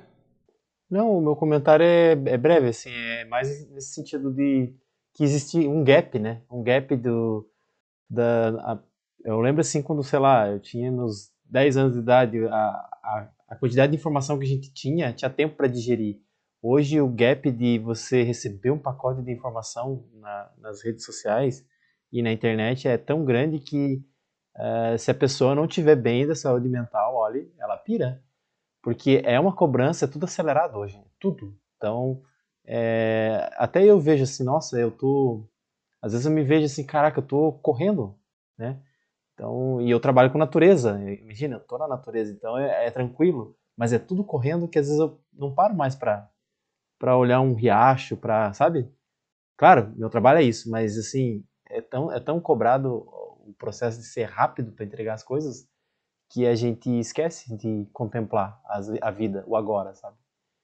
Mas esse tema é uma temática importante, é bem importante a gente pensar e refletir sobre o que eu quero da minha vida e o que eu estou fazendo com o meu tempo, né? Eu estou vivendo ou eu estou correndo contra o tempo, contra o relógio, que é algo que nós mesmos criamos? Ou só sobrevivendo, né? Ou só sobre... Mas você pode viver com os índios, sem o tempo. Que horas são? Mas vamos dizer, pra quê? Pra que saber a hora? Mas como eu costuro as coisas, né? Você chegou numa empresa lá de jornalismo, falar do marketing você não quis, e agora é tua vida praticamente. É a minha vida. E é contrastes, né? Pra ver que a gente não pode falar nunca, né? Então vamos para as finaleiras do Adenão. Kali, né, depois de saber todas essas histórias, né, e também, né, suas participações como jornalista, fotógrafa, né, toda a sua caminhada ali, eu gostaria de saber quais seriam seus planos para o futuro, quais projetos vêm pela frente. Eu não tenho planos para o futuro.